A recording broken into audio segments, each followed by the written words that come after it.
स्वाहा स्वाहा तत्सवितुर्वरेण्यं भर्गो देवस्य धीमहि धियो यो नः प्रचोदयात्।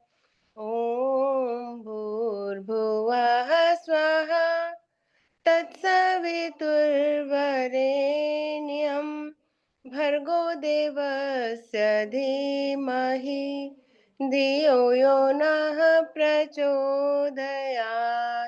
ॐ भूर्भुवः स्वः तत्सवितुर्वरेण्यं भर्गो देवस्य धीमहि धियो यो नः प्रचोदयात्। ओमकार प्रभु तेरा नाम गुण गावे संसार तमाम। प्राण स्वरूप प्राणों से प्यारा, दूर दुखों के करने हारा। सुख स्वरूप सुखों के दाता, अंत न कोई तुम्हारा पाता। सारे जग को पैदा करता, सबसे उत्तम पाप का हरता। हे ईश्वर हम तुझे ध्यावे, पाप कर्म के पास न जावे। बुद्धि करो हमारी उज्जवल, जीवन हो हमारा निर्मल। ओम। आइए एक छोटे से गीत के साथ ईश्वर स्तुति प्रार्थना का गीत आरंभ करते हैं। बैठ दो घड़ी कर प्रभु का भजन, बैठ दो घड़ी कर प्रभु का भजन। बंधनों से बच ले, बंधनों से बच ले करके यतन। बैठ दो घड़ी कर प्रभु का भजन। रचा है जिसने ये संसार सारा, रचा है ये जिसने संसार सारा। जगत में उसी का सब है पसारा। गीत गा उसी के तू, गीत गा उसी के तू हो के मगन। बैठ दो घड़ी कर प्रभु का भजन, बैठ दो घड़ी कर प्रभु का भजन। दया से उसी की मनुष्य देह पाई, दया से उसी की मनुष्य देह पाई। तेरे भोग की सारी चीजें बनाई। किया कितना उपकार, किया कितना उपकार, जरा कर मनन। बैठ दो घड़ी कर प्रभु का भजन, बैठ दो घड़ी कर प्रभु का भजन। तृष्णा न मन की कभी होगी पूरी, तृष्णा न मन की कभी होगी पूरी। करो लाख कोशिश रहती अधूरी। संतोष साना, संतोष साना कोई और धन। बैठ दो घड़ी कर प्रभु का भजन, बैठ दो घड़ी कर प्रभु का भजन। अगर चाहता है उद्धार अपना, अगर चाहता है उद्धार अपना। बना ले प्रभु को आधार अपना, बना ले प्रभु को आधार अपना। मधुर जिंदगी में मधुर जिंदगी में खिलेंगे सुमन। बैठ दो घड़ी कर प्रभु का भजन। बैठ दो घड़ी कर प्रभु का भजन। बंधनों से बच ले, बंधनों से बच ले, करके यतन। बैठ दो घड़ी कर प्रभु का भजन। ओम। आगे का कार्यक्रम मैं आदरणीय जितेंद्र जी को सौंपती हूँ। बहुत बहुत धन्यवाद आदरणीय आशा जी, बहुत सुंदर गायत्री मंत्र के उच्चारण के साथ और उसके पश्चात एक भजन के साथ आपने आज के कार्यक्रम को प्रारंभ कराया। आर्य केंद्रीय सभा नगर निगम क्षेत्र फरीदाबाद के तत्वावधान में आयोजित इस सरल सत्संग में आप सभी का स्वागत और धन्यवाद। आप सभी लोग इस कार्यक्रम के साथ नियमित रूप से जुड़े हुए हैं, सभी इस कार्यक्रम को नियमित रूप से ज्वाइन करते हैं। आप सभी का पुनः स्वागत और धन्यवाद इस कार्यक्रम के साथ जुड़ने के लिए। आइए आज के कार्यक्रम में विशेष रूप से ऋषि बोधोत्सव, क्योंकि आज के व्याख्यान का विषय भी है, और महर्षि स्वामी दयानंद सरस्वती जी का 201वां ये जो जन्मदिन आ रहा है 23 फरवरी को, और उसके पश्चात 26 फरवरी को शिवरात्रि, जो कि बोधोत्सव के रूप में हम मनाते हैं। तो इन दोनों कार्यक्रमों को सम्मिलित करते हुए आज विशेष रूप से हम उसी के बारे में भजन और चर्चाएं होंगी।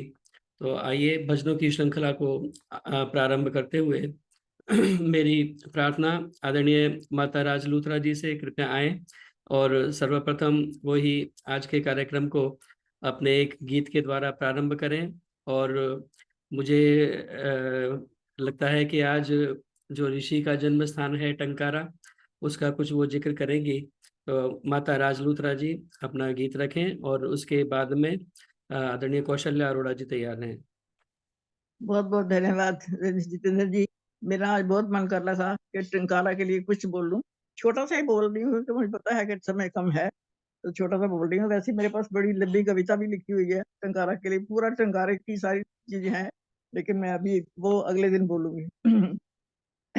तो मैं ऋषि को नमन करते हुए, सब बहनों को नमस्ते, और ऋषि को नमन करते हुए एक टंकारा के लिए गीत बोल रही हूँ।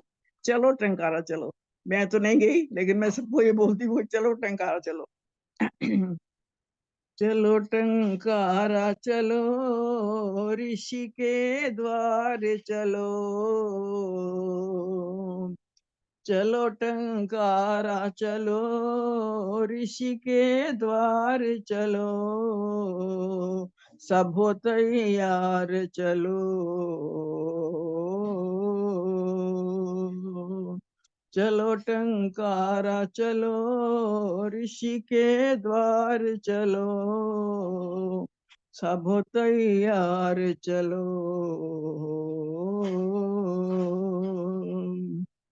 करें दीदार उस जगह का हम, जहाँ ऋषिवर ने था जन्म लिया।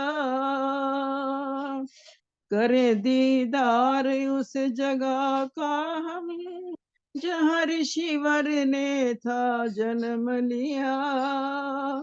छुए उस भाग्यशाली मिट्टी के कण, जहाँ वो अपने पाँव था खेला। जहाँ वो बचपन में था खेला।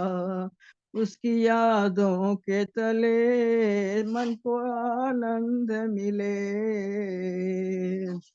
चलो टंकारा चलो,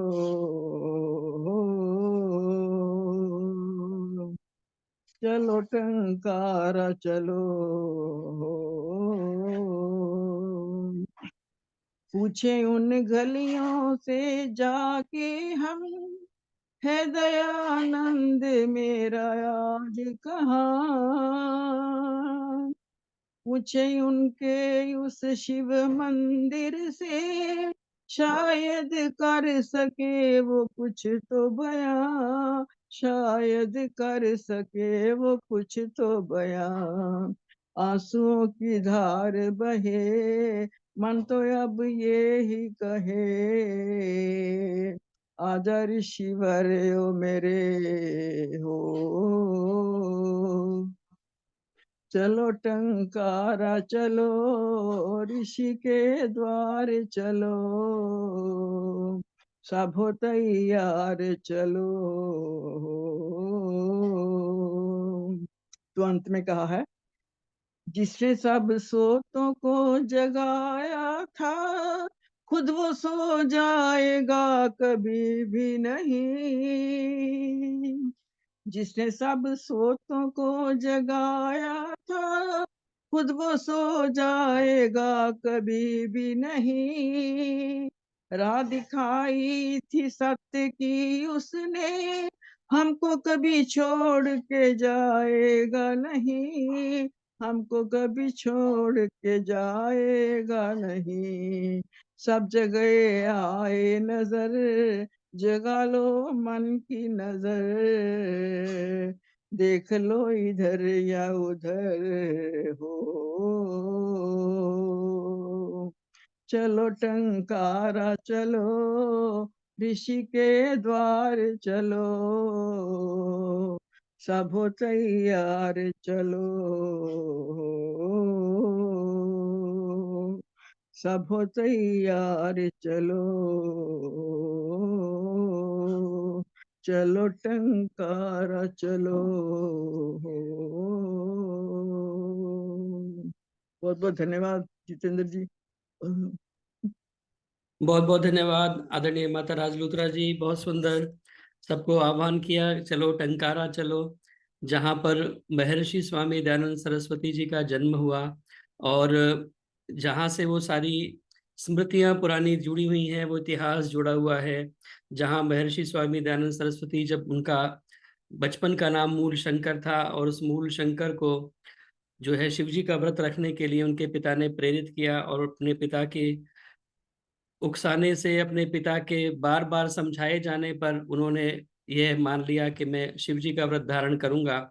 और वो घटना आप सभी जानते हैं कि क्या क्या वहां पर घटित हुआ, जो उनके जीवन में एक क्रांतिकारी घटना के रूप में उपस्थित हुई। और उनके मन को उन्होंने, उस घटना ने आंदोलित कर दिया कि यह वो शिव नहीं हो सकता जिसकी मेरी पिताजी ने इतनी तारीफ की है, इतनी बढ़ाई की है, इतने गुणों का वर्णन किया है। और उसके बाद उस सच्चे शिव को प्राप्त करने के लिए उन्होंने एक आंदोलन चला दिया जिसका नाम आर्य समाज है। खुद भी खोज की और सबको उस रास्ते को बता करके चले गए। तो उस ऐसी पवित्र भूमि के दर्शन सभी को करने चाहिए। माता जी का स्वास्थ्य अब ऐसे अनुमति नहीं देता, नहीं तो उन्होंने अनेकों वर्षों तक टंकारा में न केवल गए हैं बल्कि काम किया है। बहुत सारा काम उन्होंने टंकारा में वहां पर ट्रस्ट के साथ मिल करके किया है। लड़कियों का सिलाई कढ़ाई का केंद्र, जिसमें बहुत छोटे रूप से प्रारंभ करके एक बहुत बड़े स्वरूप तक उन्होंने उसको पहुंचाया है। तक चल रहा है ईश्वर की दया से। मैं कुछ नहीं कर रही वहां पर, वो ऋषि की भूमि है, इसीलिए जी, वो चल रहा है और ईश्वर की दया है बस। चलिए बहुत धन्यवाद। आइए आगे बढ़ते हुए मेरी प्रार्थना आदरणीय कौशल्या अरोड़ा जी से, कृपया आए और अपना गीत रखें, और उसके बाद कांता गोगिया जी तैयार रहें। हाँ जी, सबको नमस्ते। एक ऋषि का भजन। गुजरात की धरा से एक सूरज जगमगाया, उसकी बराबरी का कोई नजर न आया। गुजरात की धरा से एक सूरज जगमगाया, उसकी बराबरी का कोई नजर न आया।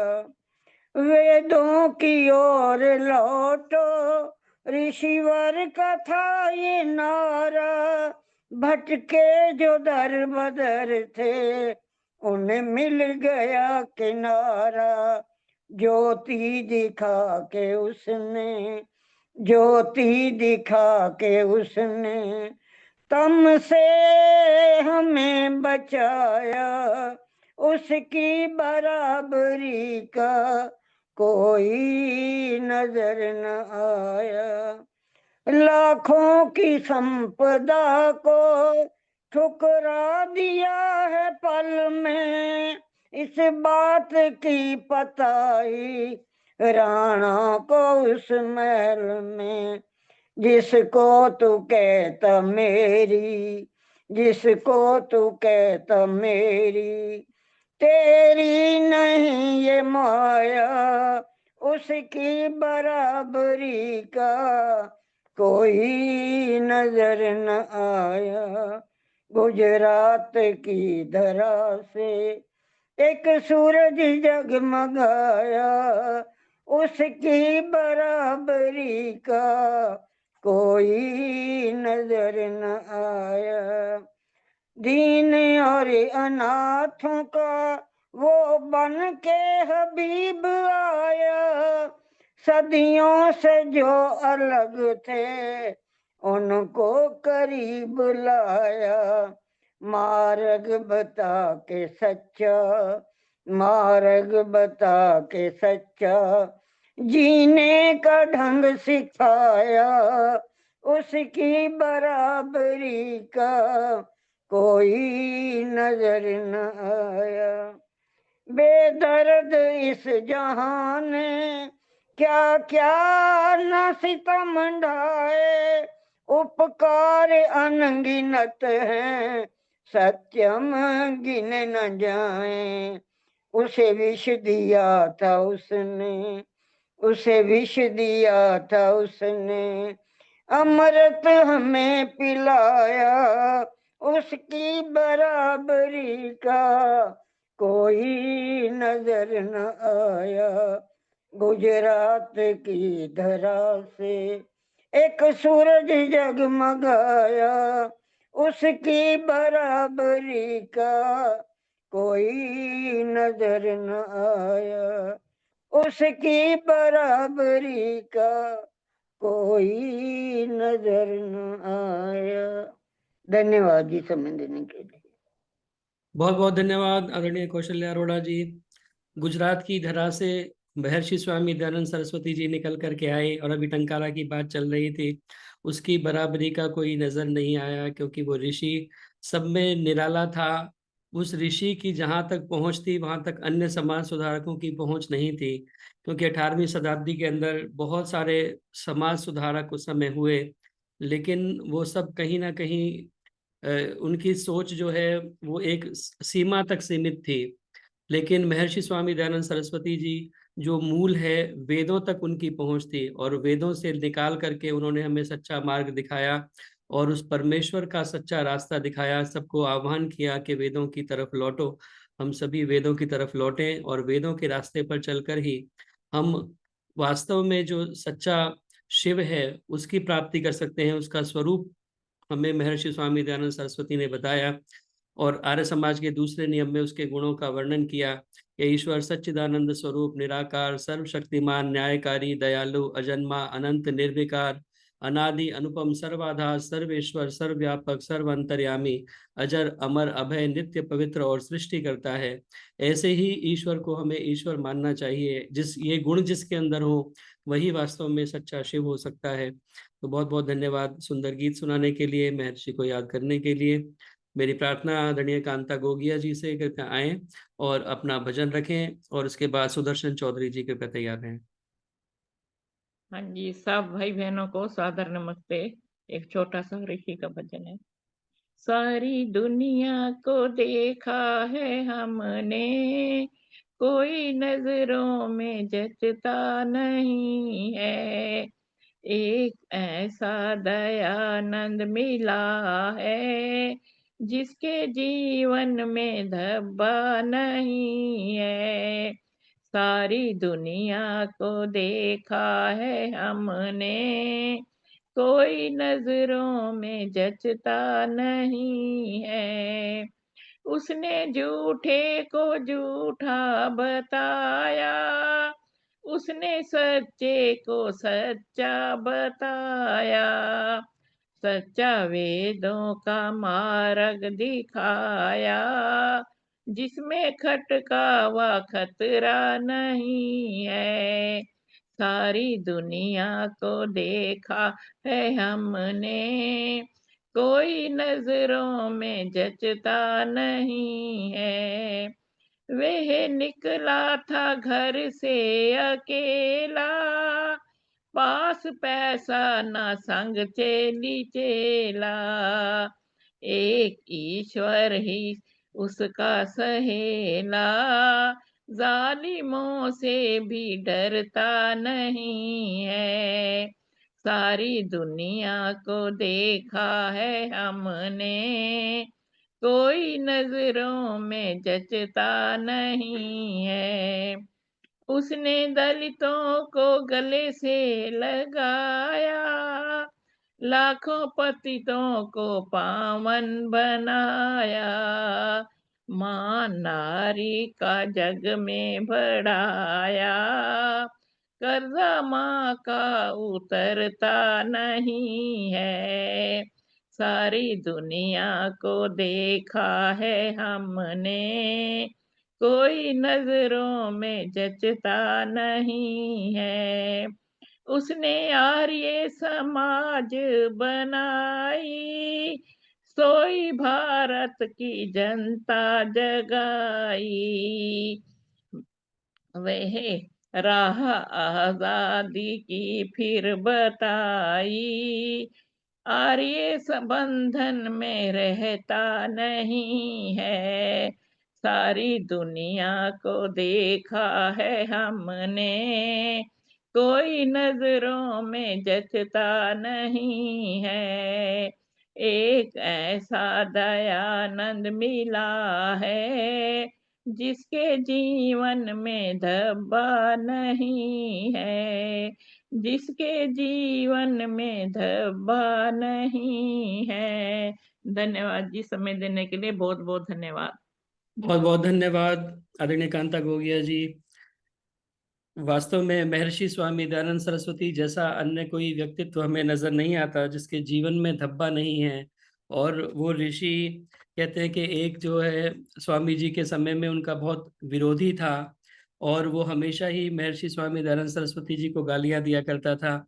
लेकिन जब महर्षि स्वामी दयानंद सरस्वती जी का देहावसान हो गया तो वो फूट फूट करके रोने लगा। तो किसी ने ये पूछा कि तुम रोने क्यों लगे, तुम तो उनको पसंद नहीं करते थे, हमेशा ही अपशब्द कहा करते थे। तो उसने कहा, मुझे दुख इस बात का नहीं है कि दयानंद चला गया, मुझे दुख इस बात का है कि दयानंद बेदाग चला गया। तो वास्तव में उनके पूरे जीवन के अंदर अगर हम देखें तो कोई ऐसा दाग धब्बा नजर नहीं आता, और पूरा निष्कलंक उनका जीवन था, पवित्र जीवन था।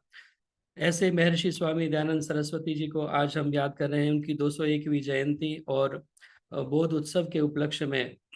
वेद की ज्योति जिसने जगाई विमल, भक्ति सिखलाई शिव सच्चिदानंद की, मंत्र स्वाधीनता का पढ़ाया प्रथम, कुप्रथा भिन्नता भेद की बंद की, नारियों को दिलाया उचित स्वत्व फिर, की प्रगति मंद पाखंड छल छंद की, आर्य नर नारियों प्रेम से बोलिए, जय उसी पूज्य ऋषिवर दयानंद की, जय उसी पूज्य ऋषिवर दयानंद की। उस ऋषि की जितनी जय जयकार करें उतनी कम है।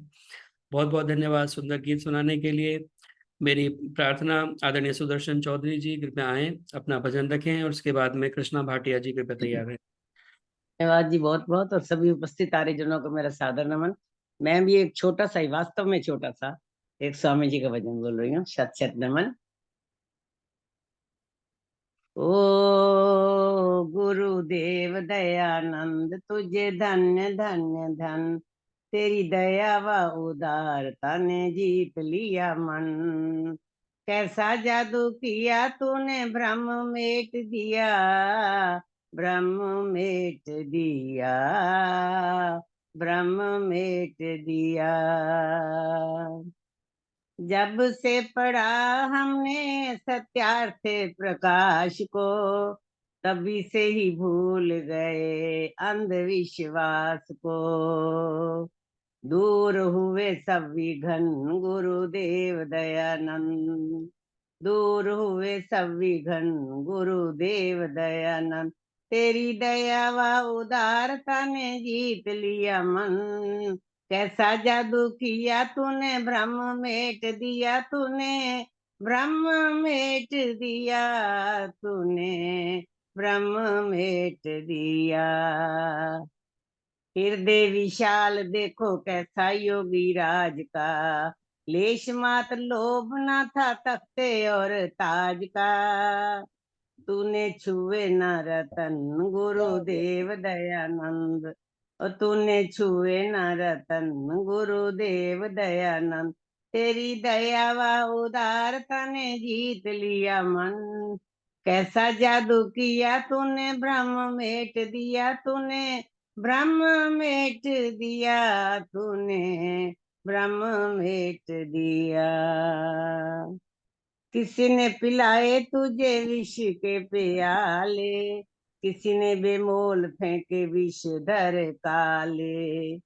किसी ने पिलाए तुझे विष के प्याले, किसी ने बेमोल फेंके विष धर काले। किए लाखों ही यतन गुरुदेव दयानंद, किए लाखों ही यतन गुरुदेव दयानंद। तेरी दया व उदार का ने जीत लिया मन, ऐसा जादू किया तूने ब्रह्म मेट दिया, तूने ब्रह्म मेट दिया, तूने ब्रह्म मेट दिया। गुरुदेव दयानंद, गुरुदेव दयानंद। धन्यवाद भाई साहब, धन्यवाद बहुत बहुत। बहुत बहुत धन्यवाद आदरणीय सुदर्शन चौधरी जी, बहुत सुंदर ऋषि का गीत आपने सुनाया। तेरी दया व उदारता ने जीत लिया मन। और उस महर्षि स्वामी दयानंद सरस्वती के जीवन को अगर हम पढ़ करके देखें तो उनके जीवन में जैसा नाम था वैसा ही गुण था। आदि में दया थी जिसके अंत में आनंद था। नाम भी कितना प्यारा था, इतना सुंदर नाम, और वैसे ही उनके गुण थे। दया उनके अंदर कूट कूट करके भरी हुई थी। एक बार महर्षि स्वामी दयानंद सरस्वती कहीं जा रहे थे तो रास्ते में एक कृषक जिसकी बैलगाड़ी फंस गई थी कीचड़ के अंदर, दलदल के अंदर, और निकल नहीं पा रही थी, और वो तड़ातड़ कोड़े कोड़े बरसाए जा रहा था बैल के ऊपर, और प्रयास कर रहा था कैसे बाहर निकले। तो महर्षि से वो जो अत्याचार उस पशु के ऊपर कर रहा था वो सहन नहीं हुआ, और उस कृषक से कहा कि तुम ये ऐसा क्यों कर रहे हो, इस बैल को इतना प्रताड़ित क्यों कर रहे हो, क्यों कोड़े बरसा रहे हो इसके ऊपर। तो उसने कहा कि इसके बिना ये गाड़ी निकलेगी नहीं। महर्षि ने कहा कि तुम इस इसके ऊपर पहले ही बहुत अत्याचार कर चुके हो, तुम इस गाड़ी से इस बैल को खोलो और इसको छाया में ले जा करके आराम से बांध दो।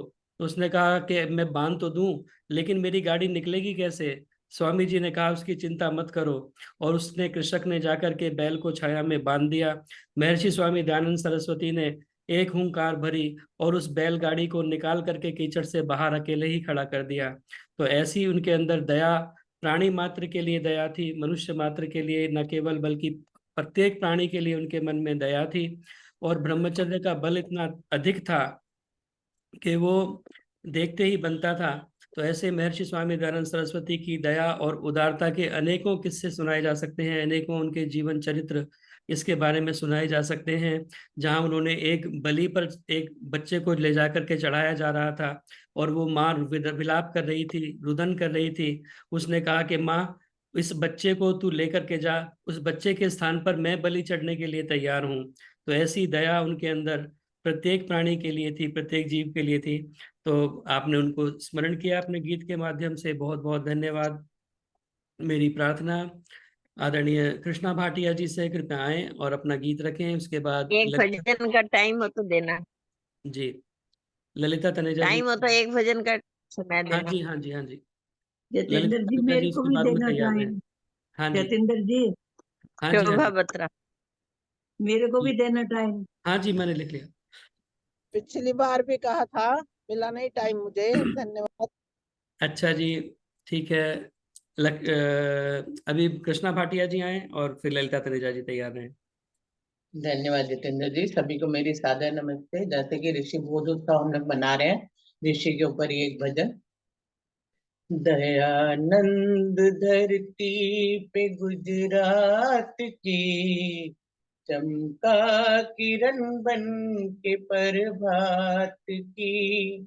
दयानंद धरती पे गुजरात की, चमका किरण बन के प्रभात की।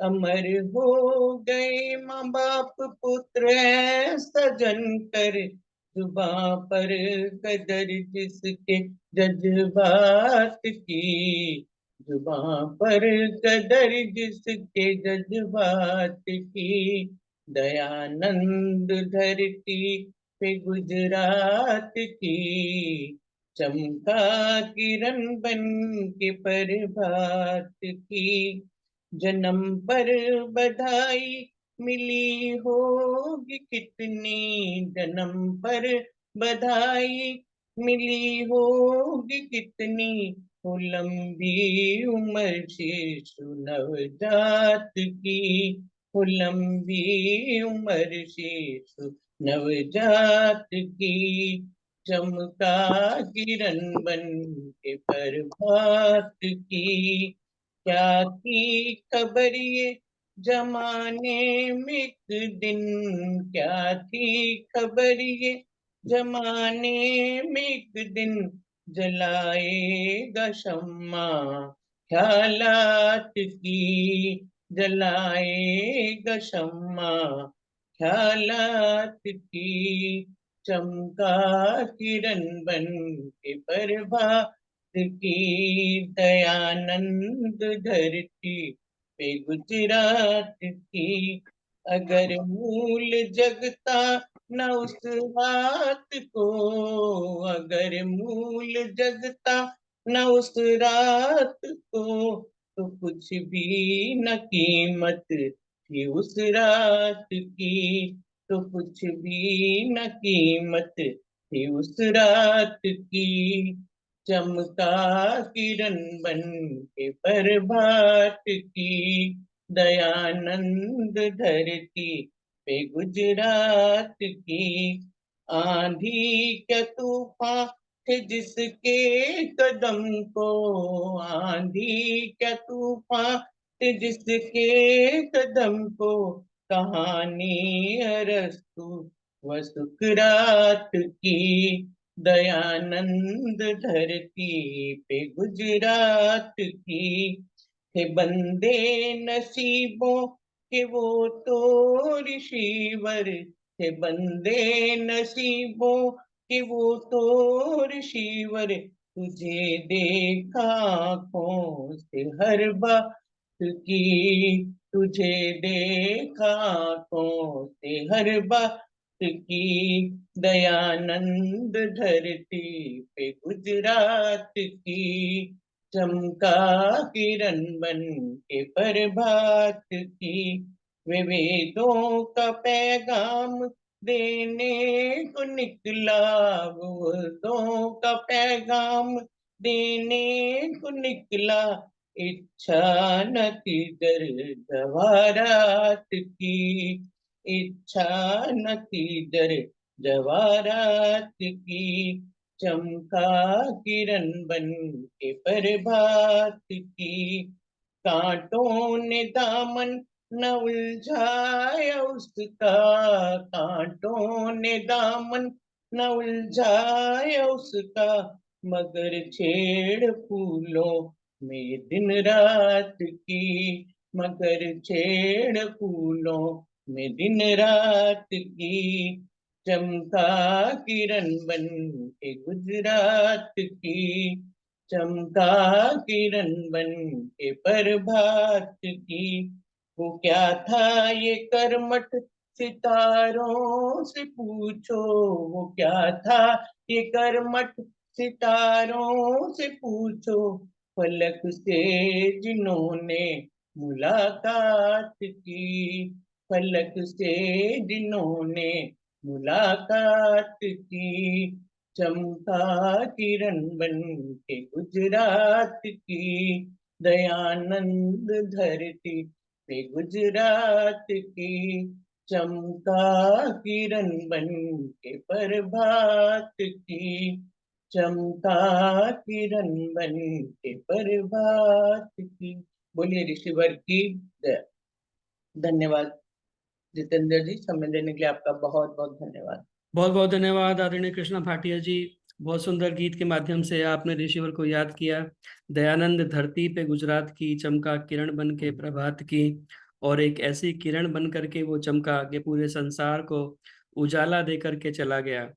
तुम जले तुम बुझे ऐसे कि फिर तुम जगे ऐसे कि फिर सोए नहीं ऋषिवर, तुम जगे ऐसे कि फिर सोए नहीं ऋषिवर, प्रात लाया रात भर का जागरण ऋषिवर। एक रात उन्होंने जागरण किया और पूरे संसार को हमेशा के लिए वो जगा करके चले गए। तो ऐसी शिवरात्रि पर्व उनके जीवन के अंदर प्रकाश लेकर के आया और उन्होंने सारे संसार को प्रकाशित कर दिया। तो बहुत बहुत धन्यवाद सुंदर गीत सुनाने के लिए। मेरी प्रार्थना आदरणीय ललिता तनेजा जी से, कृपया आए और अपना गीत रखें। इसके बाद सुलोचना जी C3 जनकपुरी से तैयार हैं। मेरा नाम भी बताना आगे। जी जी जी।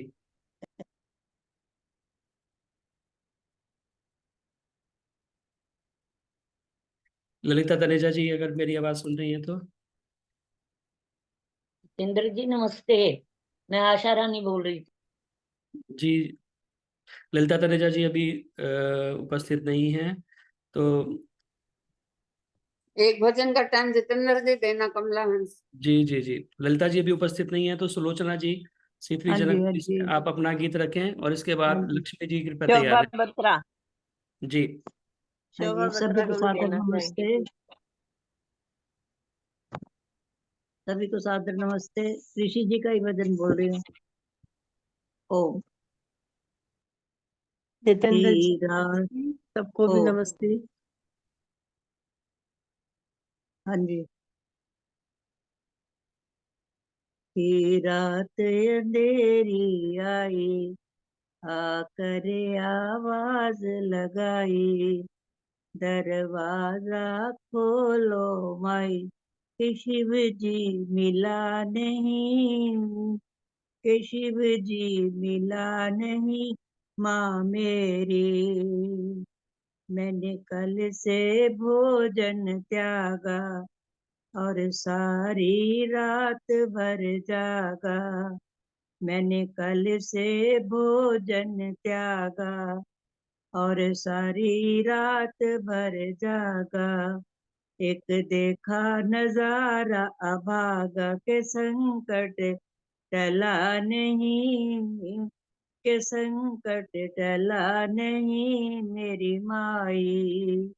ती रात अंधेरी आई, आकर आवाज लगाई, दरवाजा खोलो माई, कि शिव जी मिला नहीं, कि शिव जी मिला नहीं माँ मेरी। जो शिव के भक्त कहाते, वो मुझको रात जगाते। जो शिव के भक्त कहाते, वो मुझको रात जगाते। खराटे आप लगाते, ते कोई भी हिला नहीं, ते कोई भी हिला नहीं माँ मेरी। थी रात अंधेरी आई, आकर आवाज लगाई, दरवाजा खोलो माई, के शिव जी मिला नहीं माँ मेरी। एक बिल से चूहा आया, एक बिल से चूहा आया, जिसने तेरा पुत्र जगाया, जिसने तेरा पुत्र जगाया। मलकिया चढ़ावा खाया, मिला मलकिया चढ़ावा खाया। मेरी माँ मुझको शिव जी मिला नहीं। मेरी माता मुझे बता दो, सच्चे शिव के दर्शन करा दो। मेरी माता मुझे बता दो, सच्चे शिव के दर्शन करा दो। मेरे मन के ब्रह्म मिटा दो, कि शिव जी मिला नहीं। मेरे मन के ब्रह्म मिटा दो, शिव जी मिला नहीं। सच्चे शिव की तलाश मैं करूँगा, सच्चे शिव की तलाश मैं करूँगा, सारी उम्र वन में फिरूँगा, सारी उम्र मैं वन में फिरूँगा, टाले से नहीं टलूँगा, कि शिव जी मिला नहीं माँ मेरी, थी रात अंधेरी आई, आकर आवाज लगाई, कि शिव जी मिला नहीं, कि शिव जी मिला नहीं माँ मेरी, इससे अच्छा भैंसा मालिक को कमा दे पैसा, पृथ्वी से हमें रख जैसा, कि शिव जी मिला नहीं, पृथ्वी से हमें रख जैसा, कि शिव जी मिला नहीं, थी रात अंधेरी आई, आकर आवाज लगाई, दरवाजा खोलो माई, के शिव जी मिला नहीं, के शिव जी मिला नहीं माँ मेरी। धन्यवाद जतेंद्र जी, समय देने के लिए। बहुत बहुत धन्यवाद आदरणीय सुलोचना जी, बहुत सुंदर उस घटना को आपने स्मरण किया जब महर्षि स्वामी दयानंद सरस्वती जी उस जो व्रत उन्होंने धारण किया था अपने पिता के प्रेरणा से, उनके बार बार कहने से, और उसका महात्म जब उन्होंने पिता ने बताया तो उन्होंने उस व्रत को धारण करना स्वीकार किया। लेकिन वो घटना सारी उपस्थित हुई, उसके बाद उनका मन हट गया कि ये जो शिव है जिसकी सब मेरे पिता ने इतनी बढ़ाई की थी, इतना महत्व बताया था, तो वह तो ये शिव नहीं है, ये शिव वो नहीं हो सकता।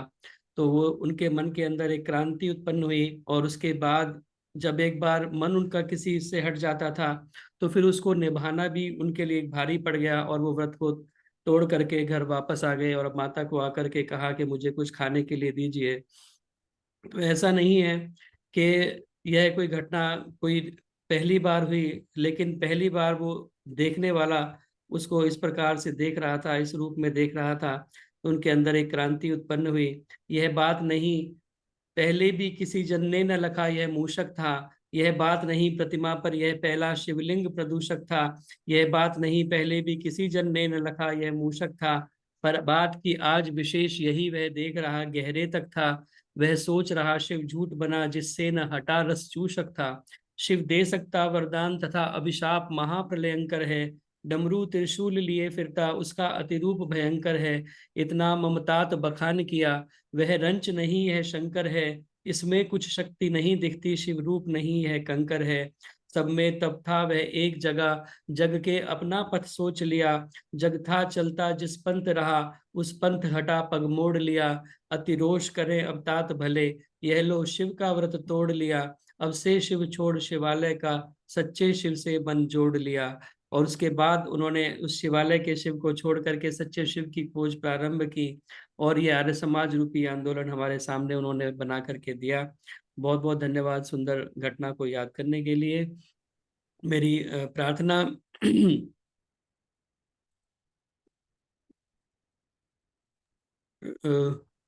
सुलोचना जी के बाद में मैंने किसका नाम बोला था? शोभा बत्रा। लक्ष्मी जी का, लक्ष्मी जी का। हाँ, लक्ष्मी जी बोलेंगी, उसके बाद में शोभा बत्रा जी। लक्ष्मी जी आए कृपया।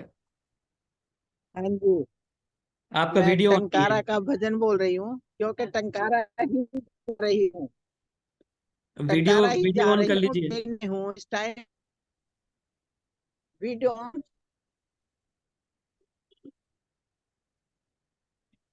हाँ, हाँ अब आ जी, गया। मैं आप क्या कह रहे हो, टंकारा में ही हो?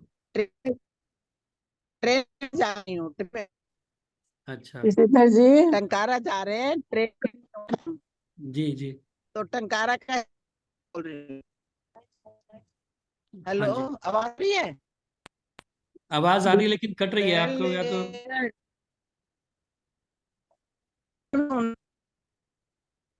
आप अभी ट्रेन में हूँ मैं। सफर में हैं शायद, इसलिए आवाज कट रही है, ट्रेन में सिग्नल हूँ। नहीं आ रहा प्रॉपर। रास्ते में है। ये आवाज बिल्कुल नहीं आ ठीक रहा है, है। तो सफर में आ गई हूँ। हम्म, फैल गया डंकारा सारी दुनिया में, फैल गया डंकारा सारी बार बार हट दुनिया रहा है। में। बस देवदानंद मुझे भी समय सारी दुनिया में। लक्ष्मी आवाज जी, आ रही आवाज नहीं है? आ पाएगी आपकी। आपका अभी रास्ते में है या तो सिग्नल नहीं आ रहे हैं, तो आपकी आवाज नहीं आ पाएगी। शोभा बत्रा जी अपना गीत रखें, और संतोष जसूरा जी उसके बाद में बोलना चाह रही हैं, वो तैयार हैं जी। आप सबको शोभा बत्रा जी। नमस्ते। एक भजन का समय मैं मुझे भी भी दीजिए। दयानंद जी का भी भजन जी। रख रही हूँ। लड़ने वाले हजारों को बेहाल कर गया, लड़ने वाले हजारों को बेहाल कर गया। वो ऋषि था अकेला जो कमाल कर गया, वो ऋषि था अकेला जो कमाल कर गया। चाहता था लाना समय वो पुराना कि स्वर्ग बनाना जमाना, चाहता था लाना समय वो पुराना कि स्वर्ग बनाना जमाना।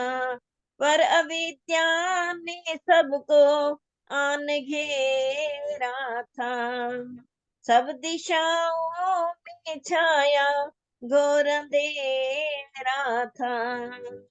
बनकर क्षमा उजाला वो बेमिसाल कर गया, बनकर क्षमा उजाला वो बेमिसाल कर गया। वो ऋषि था अकेला जो कमाल कर गया, वो ऋषि था अकेला जो कमाल कर गया। कहाँ पे ईसाई कहीं गिर जाई, कुछ अपने ही भाई कसाई। कहाँ पे ईसाई कहीं गिर जाई, कुछ अपने ही भाई कसाई। सब दुकानें सजाए यहाँ बैठे थे, लूट भारी मचाए यहाँ बैठे थे। पाखंडियों की दुकानों पर हड़ताल कर गया, पाखंडियों की दुकानों पर हड़ताल कर गया। वो ऋषि था अकेला जो कमाल कर गया, वो ऋषि था अकेला जो कमाल कर गया। ऋषि अलबेला की हर दुख झेला, विरोधियों से खेला अकेला। ऋषि अलबेला की हर दुख झेला, विरोधियों से खेला अकेला। जिसने बाइबल की सारी पोल खोली थी, और कुरान की कैसी वीणा बोली थी। पथिक गपोड़े पुराणों की पड़ताल कर गया, पथिक गपोड़े पुराणों की पड़ताल कर गया। वो ऋषि था अकेला जो कमाल कर गया, वो ऋषि था अकेला जो कमाल कर गया। लड़ने वाले हजारों को बेहाल कर गया, लड़ने वाले हजारों को बेहाल कर गया। वो ऋषि था अकेला जो कमाल कर गया, वो ऋषि था अकेला जो कमाल कर गया। धन्यवाद जी समय देने के लिए। नमस्ते। एक समय एक भजन का मुझे भी दीजिए प्रतिभा, आपकी कृपा होगी।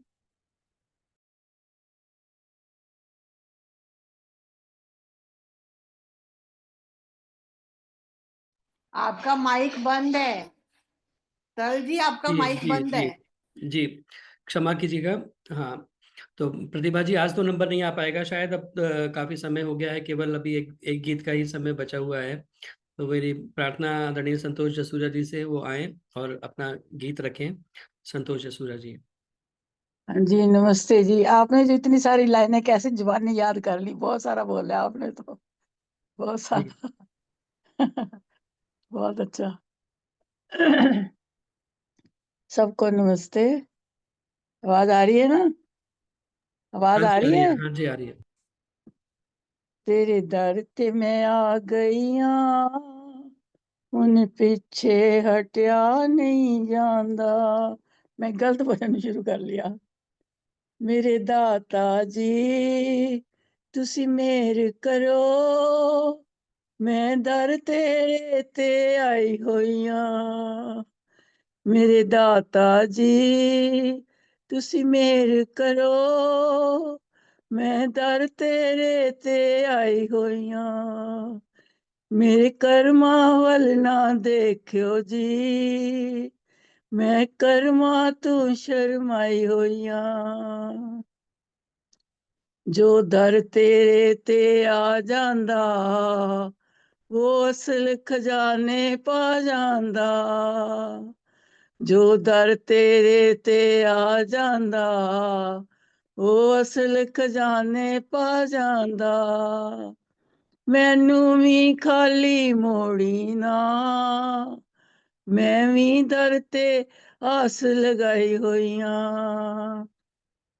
मेरे दाता जी तुसी मेहर करो, मैं दर तेरे ते आई होइयां। तुसी तारनहार कहांदे हो, डुबियां नू बन्ने लांदे हो। तुसी तारनहार कहांदे हो, डुबियां नू बन्ने लांदे हो।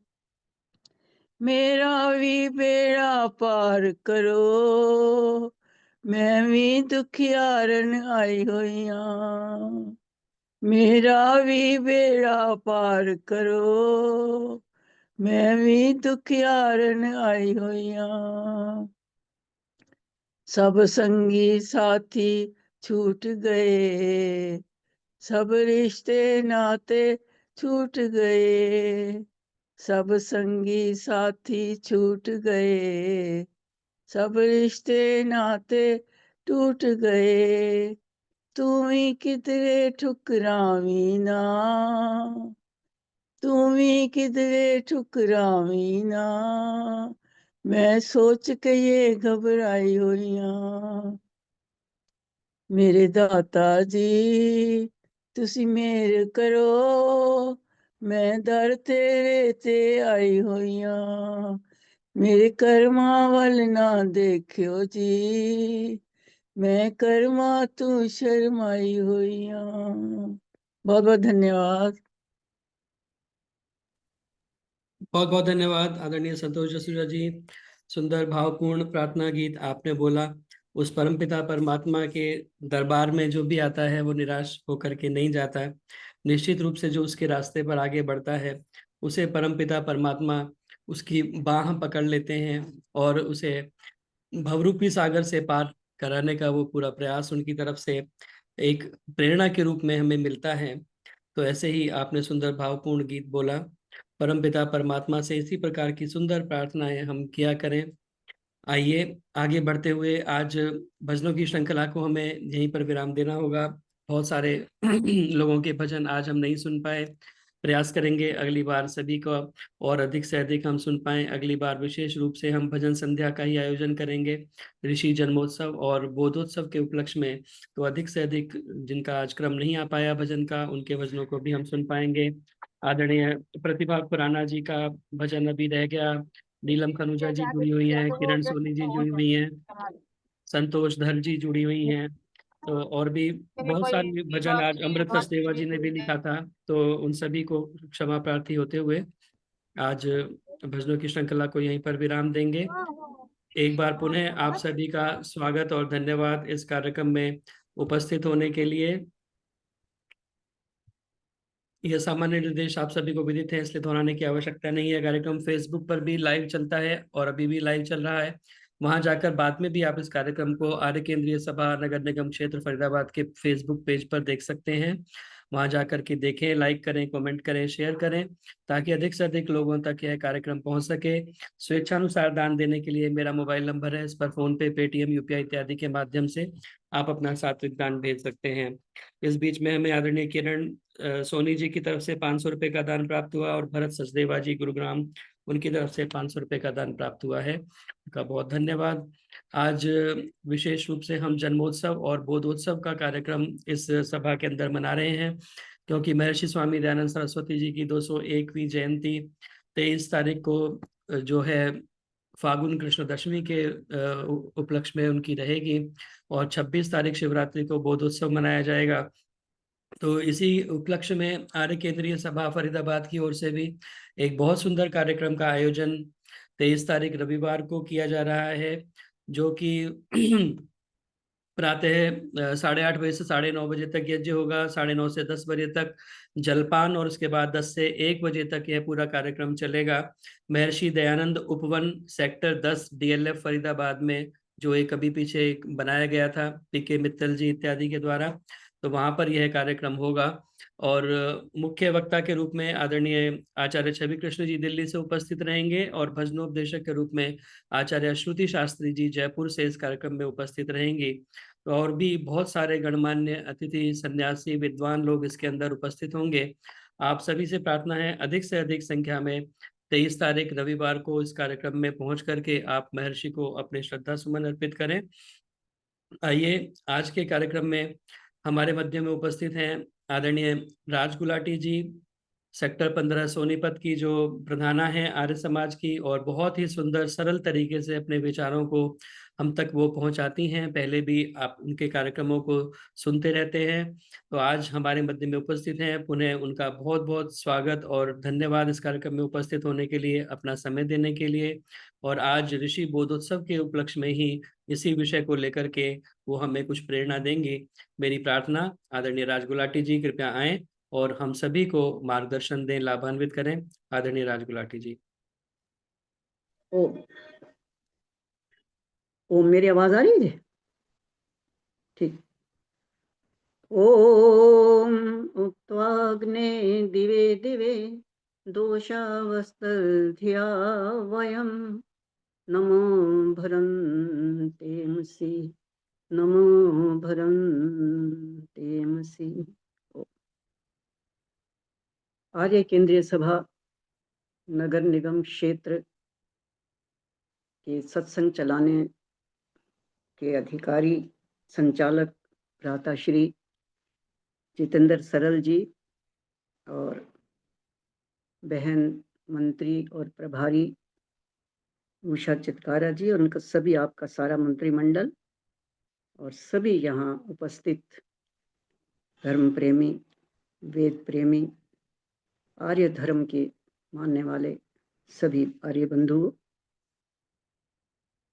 आज विषय बहुत सुंदर है। जरा ध्यान से हम इसको अपने अंदर आचरण करने से लाएं, तब लाभ हो पाएगा हमें। केवल बोलने से और भजन गा लेने तक सीमित ना हो जाएं।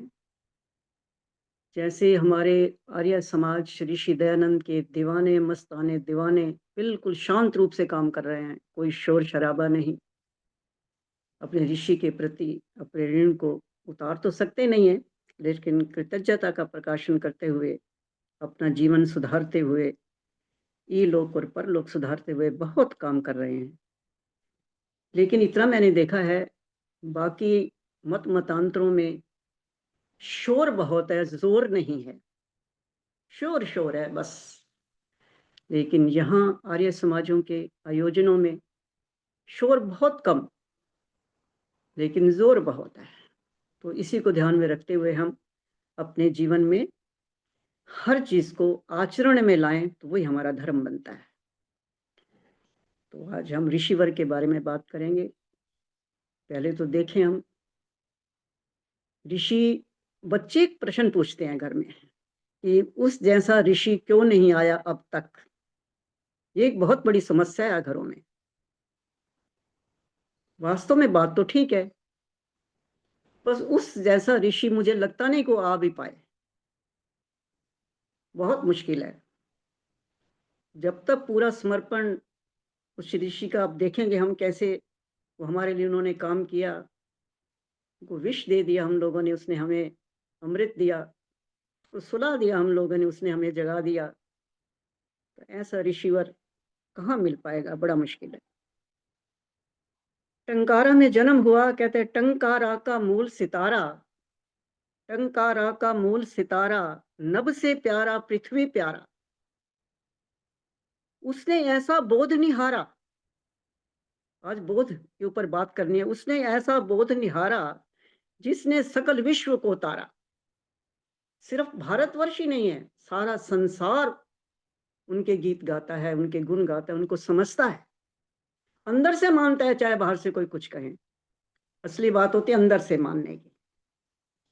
तो हमने देखा है जब जब कहीं कहीं विपत्तियां आती हैं, दुख आते हैं, कष्ट आते हैं, अज्ञान होता है, अन्याय होता है, आडंबर होते हैं, पाखंड, सारा अंधेरा छा जाता है, तो उस समय जरूर कोई ना कोई ज्योति पुरुष इस संसार में जन्म लेता है।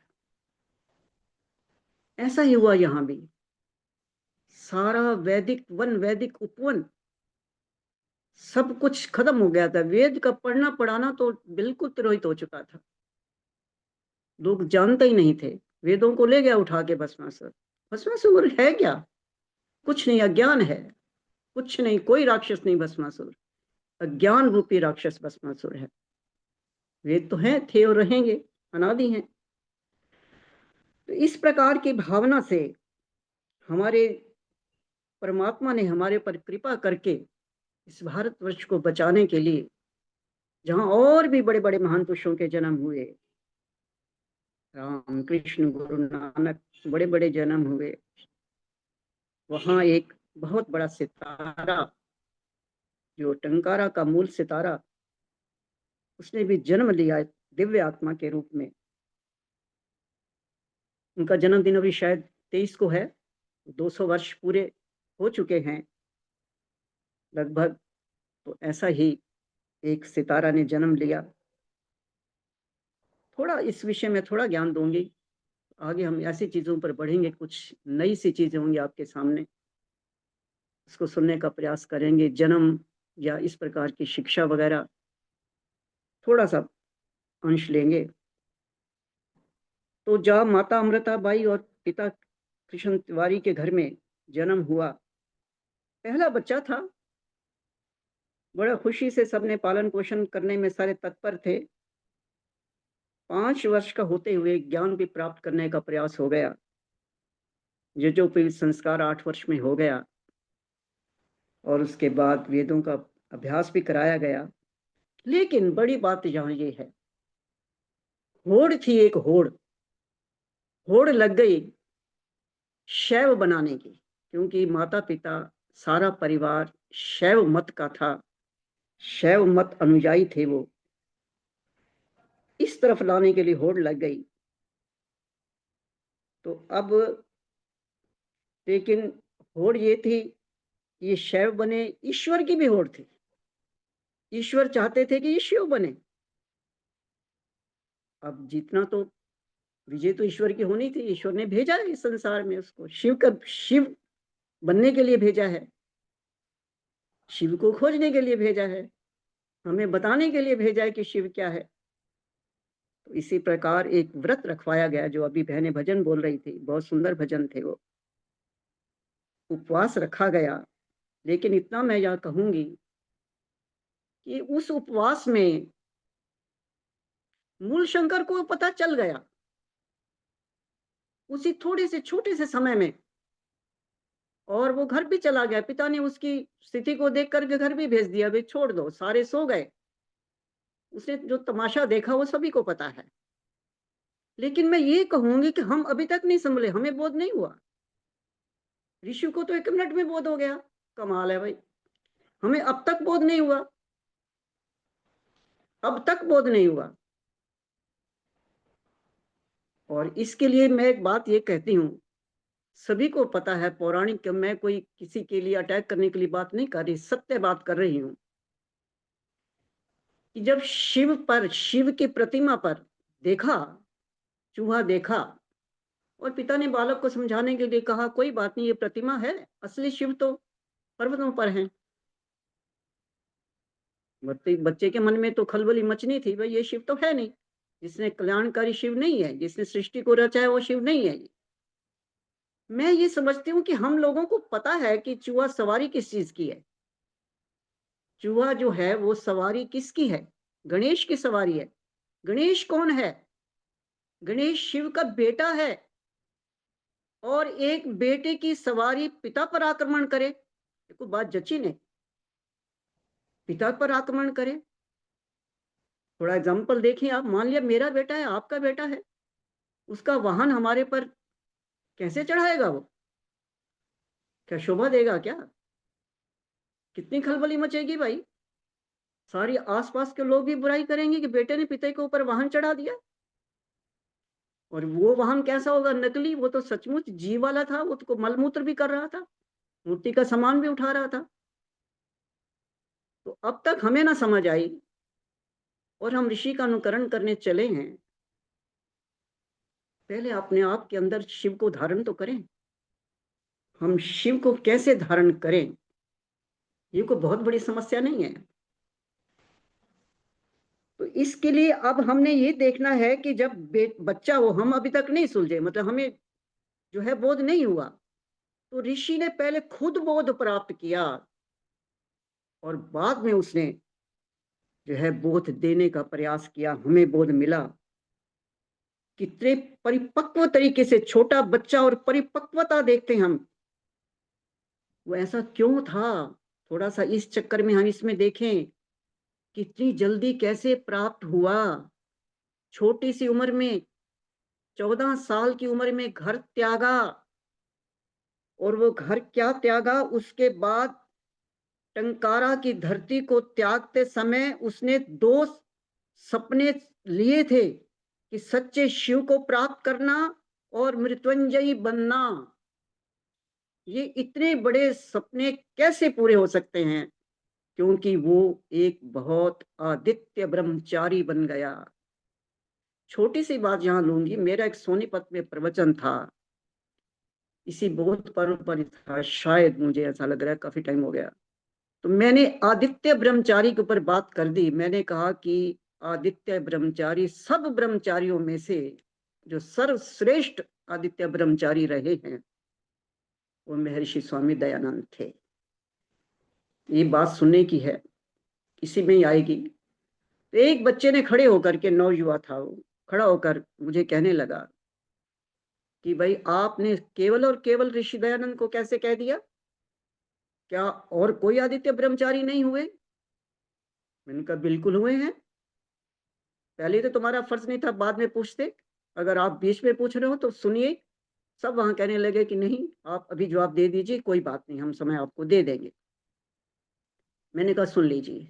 मैंने उस बच्चे को कहा पहले तू ये खड़ा हो जा, मुझे ये बता और अपने ब्रह्मचारियों के नाम बता। वो एक नाम भी नहीं बता पाया, सिंगल भी।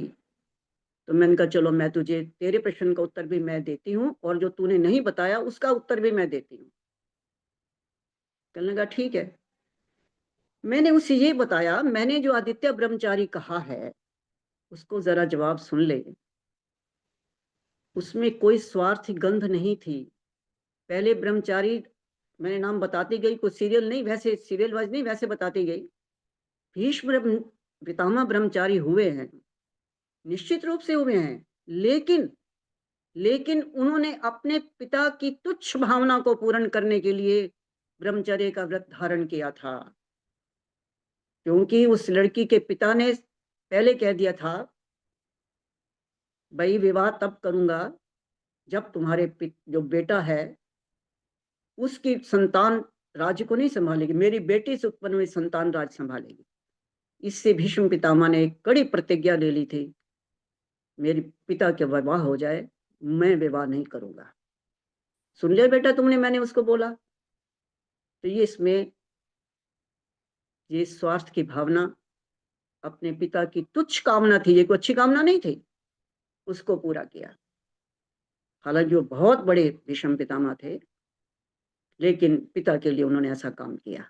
नंबर 2, दूसरे परशुराम रहे हैं, लेकिन उन्होंने भी क्षत्रियों से बदला लेने के लिए 21 बार, अपने अपमान का बदला लेने के लिए 21 बार क्षत्रियों को हराने का संकल्प लिया था। उसमें भी स्वार्थ की गंध थी।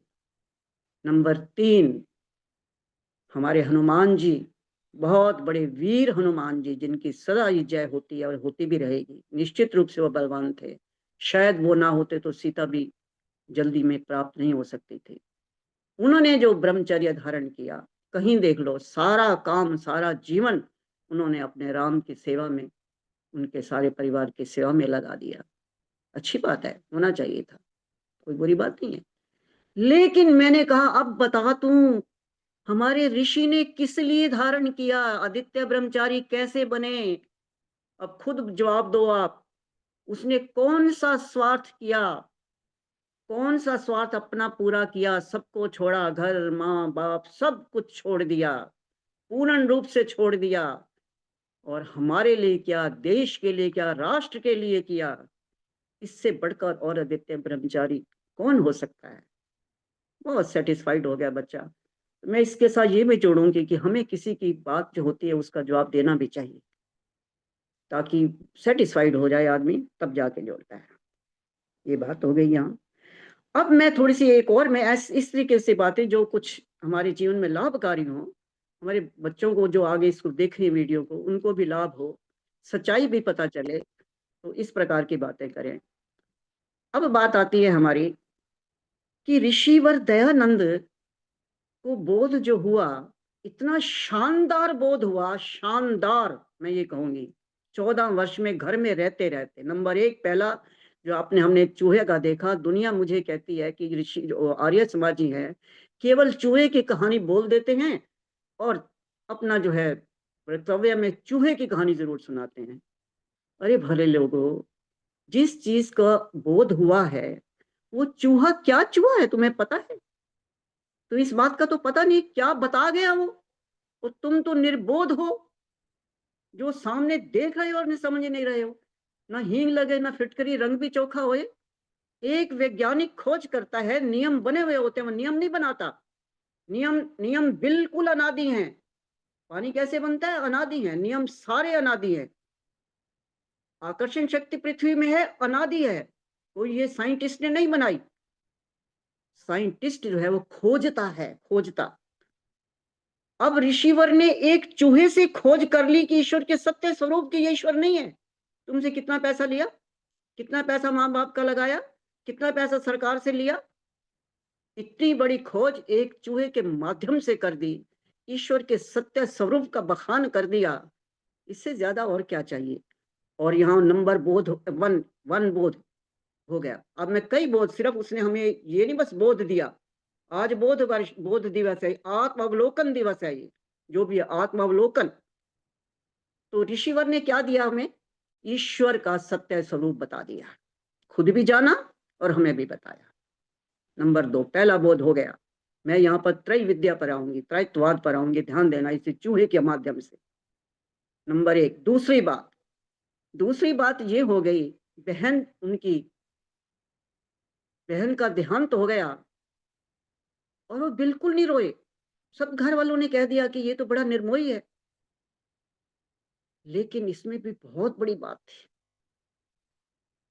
बहन के जाने पर वो इतने चुप हो गए कि भाई ये क्या हुआ है? अभी तक तो बोल रही थी, सब ठीक था, खाना पीना ले रही थी, बात कर रही थी, कौन सी ऐसी चीज है जो इसके अंदर से चली गई और निशब्द हो गई? बिल्कुल नहीं बोल रही, बिल्कुल भी नहीं। ऐसे कैसे लाश पड़ी है? ऐसी क्या चीज थी? बड़ी देखो शानदार बोध मिला उसको। पता लगा कि ऐसा अनमोल हीरा जो ईश्वर ने इसके अंदर रखा था, जिसके कारण ये सब कुछ हो रहा था, वो जीवात्मा चली गई। दूसरा बोध आत्मबोध हो गया, जीवात्म बोध हो गया। अब तीसरी बात, संक्षिप्त ले रही हूं। अब तीसरी बात क्या हुआ? अब इसके साथ देखिए, चाचा जी चले गए। जब चाचा जी चले गए, वो बड़े प्रिय थे उनके साथ उसका बहुत, वो भी विद्वान थे। और वहां इतना रोए, कहते उनको चुप कराना बड़ा मुश्किल हो गया था। बहन की डेथ पर रोई नहीं, और चाचा की मृत्यु पर तो वो इतना रोए कि उनको संभालना भी मुश्किल हो गया। और इसके बाद उनको ये ज्ञान तीसरा कौन सा बोध हुआ? तीसरा बोध हुआ कि संसारिक संबंध, ये जो संसारिक संबंध है, ये संसार बना है, ये संसारिक संबंधों की निस्सारता, निस्सार है, ये कुछ भी नहीं है, यहाँ कुछ पता नहीं किस समय क्या हो जाए। चाचा की मृत्यु पर उनको गहरा आघात पहुंचा। अब तीन यहाँ से वेद त्रयी जो है, ये मतलब बोध त्रयी हो गई, और बोध त्रयी से इन्होंने एक इस पर आगे बढ़ते बढ़ते हम लोगों को भी त्रैतवाद के ज्ञान कर भी जो है स्मरण करा दिया। और कितनी किताबें लिखी, ये ज्ञान इनके साथ रहे, बोध इनके साथ रहा है। आगे जाके इतनी बड़ी किताबें लिखी, ऋग्वेदादि भाष्य भूमिका, सत्यार्थ प्रकाश है, इन सभी में हम बातों को पढ़ते हैं। और यहाँ तक नहीं रुके वो, सिर्फ यही बोध नहीं दिया, इसके बाद भी ऋषिवर ने हमें आत्मबोध, जीवन बोध, कर्म बोध, धर्म बोध, इसके विज्ञान बोध, दुनिया भर के बोध हमें प्राप्त कराए। इतना ज्ञान देने के बाद भी अब ऋषिवर ने जो है अपने घर में जो मृत्युंजयी का एक शपथ लेके चले थे कि मुझे मृत्युंजयी बनना है और शिव को पाना है। लेकिन अब इसके बाद मैं एक और बात भी ये कहूंगी कि उनके हम लोग क्या करते हैं, दुनिया भर के चारों धाम बने हुए लोग, इतने लोगों में जाते हैं वो चारों धाम देखने के लिए, लेकिन ऋषिवर के 5 धाम हैं।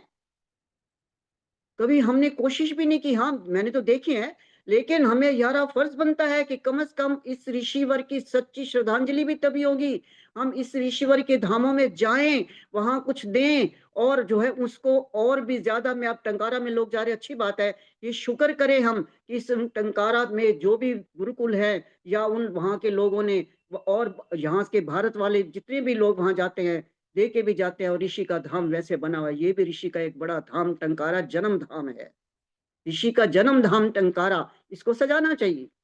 ये हम इसका हमें इसके हमारे ऊपर बहुत बड़ा ऋण है। अगर ऋषि जन्म ना लेते यहाँ टंकारा गांव में तो कौन पूछना था, टंकारा को किसने पूछना था। ये भी एक धाम है, ये भी ऋषि की हमारे बोध देने की एक उपलब्धि है। और दूसरा धाम ऋषि ने शिक्षा कहाँ से प्राप्त की? शिक्षा धाम ऋषि का मथुरा है, मथुरा शिक्षा धाम। अब यहाँ इसके साथ साथ मैं ये भी बताऊंगी कि जो विरजानंद जी के पास जब सब कुछ, विरजानंद जी ने बोला कि सब कुछ आप छोड़ दीजिए, आप ये आपकी जो विद्या है किस काम की नहीं है, अगर मेरे पास रहना है तो मेरी ही विद्या को आपको प्राप्त करना होगा। तो उस समय बस मोटी मोटी बातें बताऊंगी। उस समय विरजानंद, गुरु विरजानंद जी ने जब पूरी शिक्षा ग्रहण करा दी, इतने कष्ट सहन किए, उनकी झाड़ झपट को भी सहन किया ऋषि दयानंद ने। और जब ऋषिवर जाने लगे दी दक्षिणा, तो वो दक्षिणा लोगों की स्वीकार नहीं की। और उस समय क्या कहा, मुझे तुम्हारा जीवन चाहिए। लेकिन जिस लक्ष्य के लिए वो मोक्ष की प्राप्ति के लिए निकले थे, ऋषिवर के लिए वो मोक्ष प्राप्ति वाला लक्ष्य पीछे रह गया, और चुपचाप उन्होंने इस चीज को स्वीकार कर लिया कि बच्चे तुम जाओ, और जाकर के जो लोग अंधविश्वासों पाखंडों में भरे पड़े हैं और अज्ञान में ग्रस्त हैं, उनके जीवन को सुधारो, मुझे तुम्हारा जीवन चाहिए। और इतनी बड़ी शपथ, इतना बड़ा संकल्प। और एक बात और कह दी, ध्यान रखना, जितना कष्ट तुमने विद्या प्राप्ति में किया है उससे ज्यादा कष्ट इसके प्रैक्टिकल करने में होगा, ये ध्यान देना। तभी तो पथिक जी ने भजन लिखा है ना, वेदम वाले फकीरा तेरा देखे अब तेरा विच कंडे आंदे वसदा गयो के फुल्ला मांगे हंसदा गयो। कितने कष्ट सहे हैं ये सब लोगों को पता है। और फिर भी उन्होंने ये नहीं सोचा कि भाई मेरा मोक्ष के बारे में क्या बनेगा, मैं जिसके लिए घर से निकला था, मैं जिसकी प्राप्ति के लिए घर से निकला था, उस मेरे उद्देश्य का क्या बना। जैसे एकलव्य ने अपना दया अंगूठा दे दिया, उसने नहीं सोचा कि मेरी कला का क्या होगा, ऐसे ऋषिवर ने कुछ नहीं सोचा और अपने गुरु के सामने समर्पित होकर के अपनी यश कर दी और वहां से चल पड़े। और देख लो, कहीं नहीं रुके, चल बस चल बस चल, चलता चल, कोई विराम नहीं। क्योंकि उनके लिए वेद की एक सब चीजों का मतलब ये था कि उनके सामने कोई नाम की प्रतिष्ठा, उनकी प्रतिष्ठा वेदों की प्रतिष्ठा थी उनके सामने, बस ईश्वर की प्रतिष्ठा थी। मुझे ईश्वर को पाना है, मुझे वेदों का प्रचार करना है, एक संकल्प, एक दृढ़ता उनके अंदर इतनी थी। और इसके लिए उनको कोई मान नहीं, कोई शान नहीं, कोई दाम नहीं, कोई दाम प्यारा नहीं, कोई चाम प्यारा नहीं, कोई नाम प्यारा नहीं, कुछ भी नहीं था, केवल कोई प्रसिद्धि नहीं। और जितनी कलाएं उनके अंदर थी, जितनी योगी वो थे, और उनको कोई अपनी योग्यता इस विषय में ये मैं इतने समय का योग कर सकता हूँ, समाधि लगा सकता हूँ, कोई प्रदर्शन नहीं किया और किसी की कंपटीशन में नहीं आए। मैं तो हैरान होती हूँ, छोटी छोटी बातें मुझे इतनी अच्छी लगती हैं। वो दुनिया कहती है भगवान तेरा यहाँ रहता है, कोई चौथे आसमान पे है, कोई दूसरे आसमान पे है, कोई 7वें आसमान पे है, कोई मंदिरों में टिका हुआ है, कोई मस्जिदों में टिका हुआ है। तो क्या बात है, तो वो तो इस कंपटीशन में कभी आए नहीं। एक बात कह दी, वो सर्वत्र है, बस कोई कंपटीशन में नहीं रहे। ईश्वर रहता है तो सर्वत्र है, ईश्वर सब जगह है, सबके मन में है, सबके दिल में है, सब ईश्वर जो है सर्वत्र ही विराजमान है। एक बात कहकर के दूसरा नियम, ऐसे नियम बना दिए, मैं 10 नियमों को तो कई बार कहती हूँ ये ISO होने चाहिए, इंटरनेशनल स्टैंडर्ड ऑर्डर्स बन जाए ना, पर मेरे बस में कुछ है नहीं।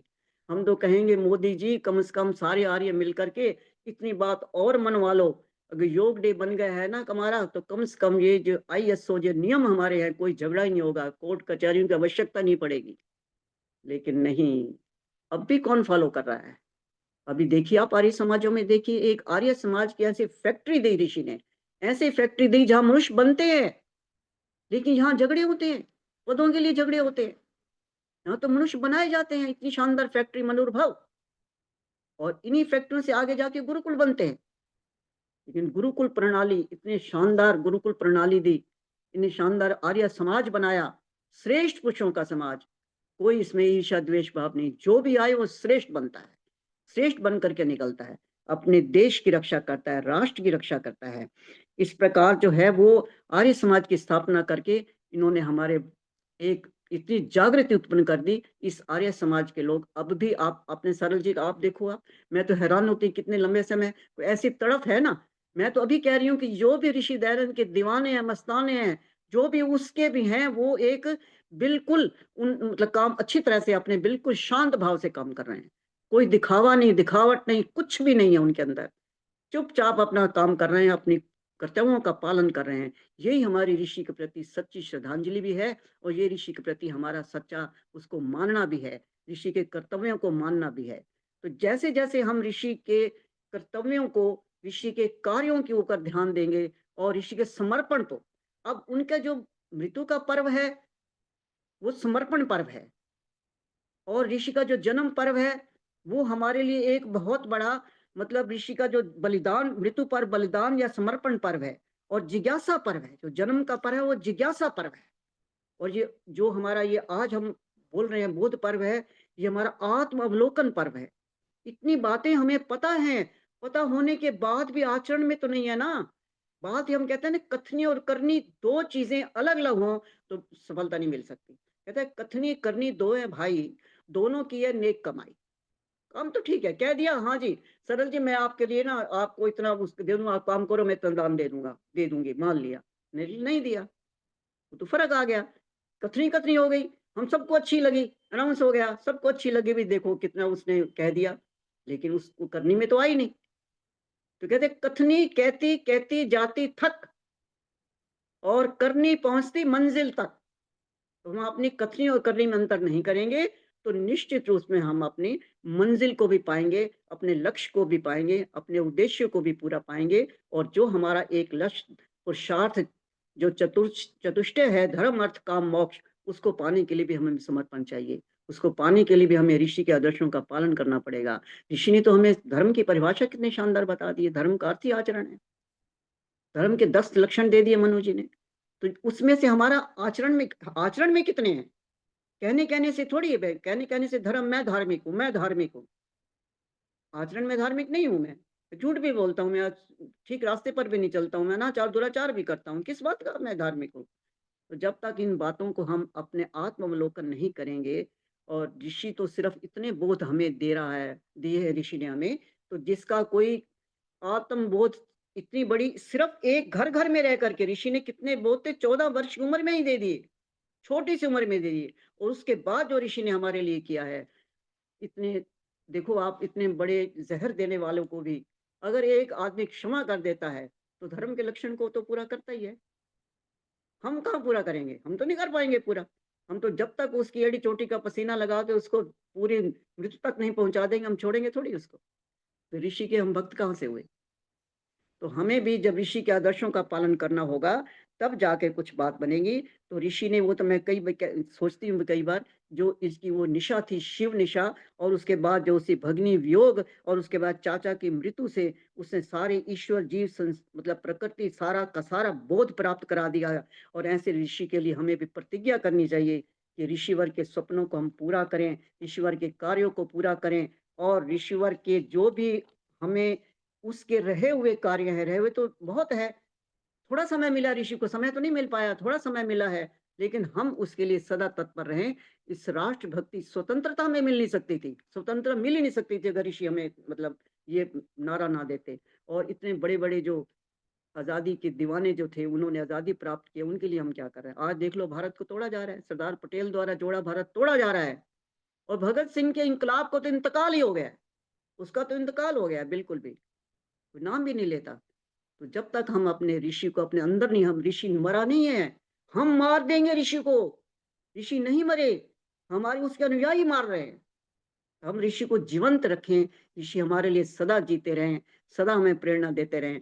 और हमारे जीवन में बस मैं तो इतना कहूंगी, सदा हमेशा जितने भी हमें जन्म मिले, जितने भी हमें जन्म मिले, ऋषि का ऋण कभी उतार ही नहीं सकते। परमात्मा में शक्ति देना, उसके कर्तव्य पथ पर चले हम, और अपने जीवन को ऋषि के अनुसार बनाएं। और धन्यवाद।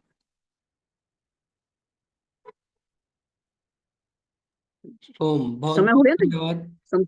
समय तो हो गया ना मेरे ख्याल में? जी जी जी, हाँ जी, बहुत बहुत धन्यवाद आदरणीय राज गुलाटी जी। बहुत सुंदर तरीके से आपने ऋषि के बोध उत्सव के उपलक्ष्य में उस विषय को लेकर के बहुत सुंदर जानकारी दी, और कई नई तरीके से आपने बात को रखा कि ऋषि का बोध केवल वो शिव की घटना नहीं, ऋषि को बोध और भी उसके बाद में जब बहन की मृत्यु हुई, चाचा की मृत्यु हुई, तब उन्हें वास्तव में सच्चा शिव क्या है, उसके बाद यह जानने का वो मिला कि मृत्यु क्या चीज है, इस मृत्यु को जानना है। तो उसकी खोज के लिए फिर उन्होंने पूरे प्रक्रिया को प्रारंभ किया, और गुरु विजयानंद के आश्रम में जाकर के विद्या और फिर पूरे संसार में घूम घूम करके उन्होंने उस सच्चे मार्ग को बताया, सबको जगाने का प्रयास किया।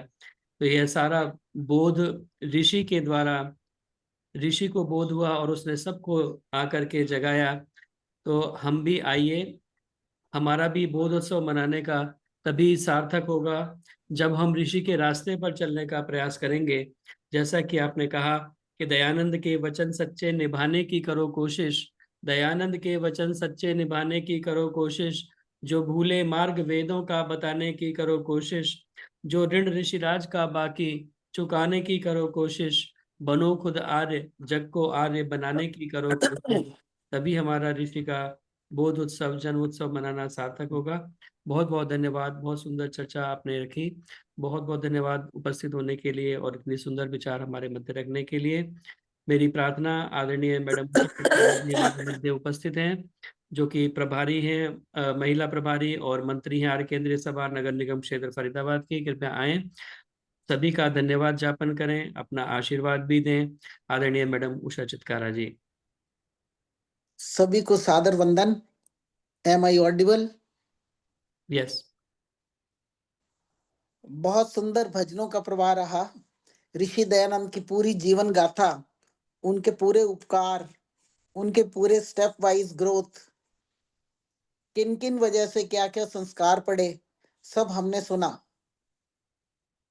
और फिर लास्ट में हमने राज गुलाटी जी से ये सुना कि हमें कृतज्ञता का प्रदर्शन तभी होगा अगर हम उनके कहे हुए मार्ग पर चलें और हमारी कथनी और करनी में फर्क ना हो। बहुत सुंदर विचार हैं। तो मैं इस निर्णय पर पहुंची हूं कि हमारा जो दिमाग है, मस्तिष्क है, दिल है, वो वैसा ही काम करता है जैसे इसको कंटेंट्स फीड किए जाए। ऋषि दयानंद का जीवन देखिए, जो कंटेंट्स कंटेंट्स आई मीन जो मटेरियल जो उनके सामने आया, जो कंटेंट्स रहे, उन इंसिडेंट्स का, छोटे छोटे इंसिडेंट्स का उन पे असर पड़ा। ये सारे कंटेंट्स थे। कंटेंट से मेरा मतलब, हम कुछ पढ़ते हैं तो वो भी कंटेंट बन जाता है, जो सुनते हैं, जो देखते हैं, वो सारे कंटेंट्स बन जाते हैं। और हम फिर अपना काम जो भी करते हैं उस पर उन कंटेंट्स की छाप पड़ती रहती है, और उसी के हिसाब से हम काम करते हैं, उसी के हिसाब से हमारा कर्म बनते हैं। तो जरूरी ये है कि हम अपने कंटेंट्स को चेक करते रहें फ्रॉम टाइम टू टाइम। हम देखें कि हमारे दिमाग में क्या, कौन से विचार जा रहे हैं, हम क्या देख रहे हैं, हम क्या सुन रहे हैं, क्योंकि हम करेंगे वही जो हम सुनेंगे, देखेंगे, पढ़ेंगे। ऋषि दयानंद ने छोटे छोटे इंसिडेंट से सीखा। वो एक अच्छे ब्राह्मण परिवार में पैदा हुए थे, जो बहुत श्रद्धावान परिवार था, धार्मिक परिवार था।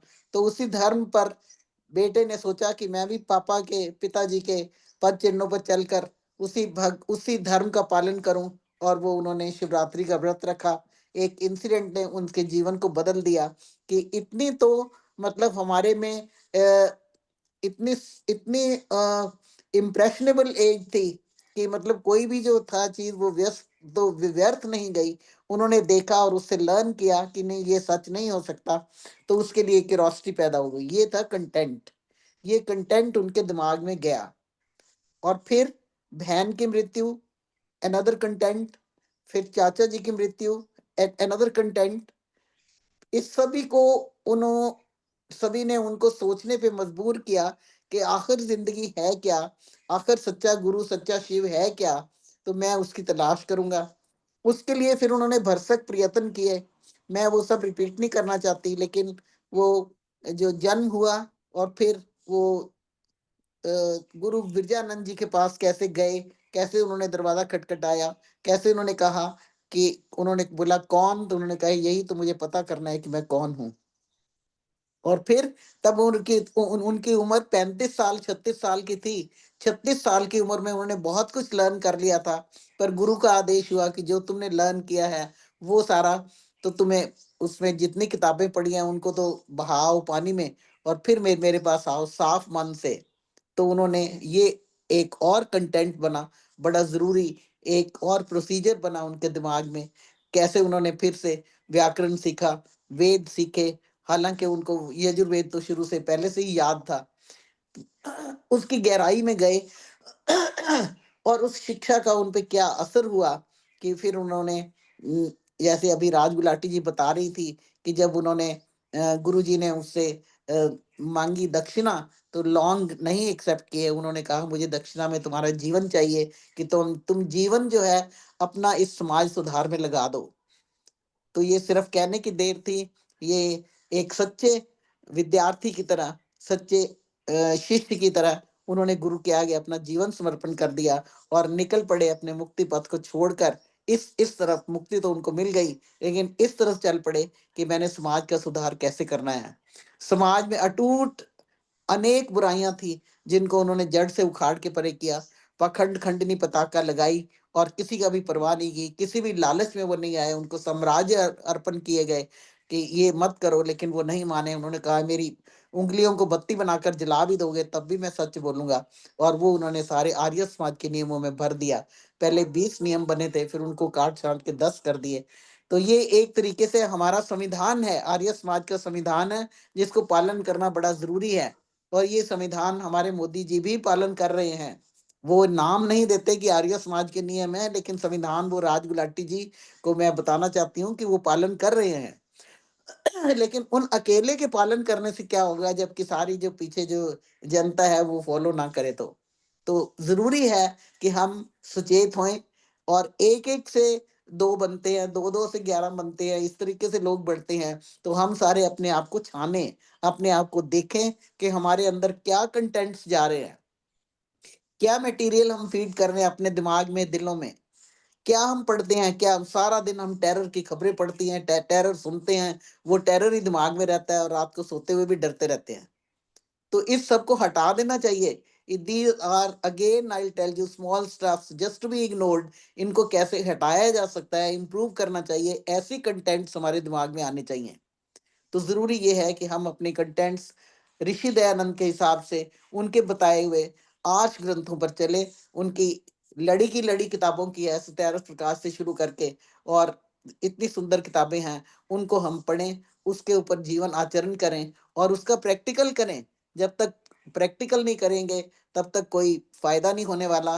पर हम बहुत कुछ पढ़ लेते हैं, सुन लेते हैं, देख लेते हैं, उसका असर जरूर पड़ता है, वो कंटेंट्स बनते हैं हमारे दिमाग पे। उसके बाद हम कितना प्रैक्टिकल करते हैं, कितने उसके हम संस्कार बना पाते हैं, संस्कारों को प्रैक्टिकल कर पाते हैं, इसको हमें देखना है। This is high time for us to do self analysis, ताकि हम समाज सुधार कर सकें।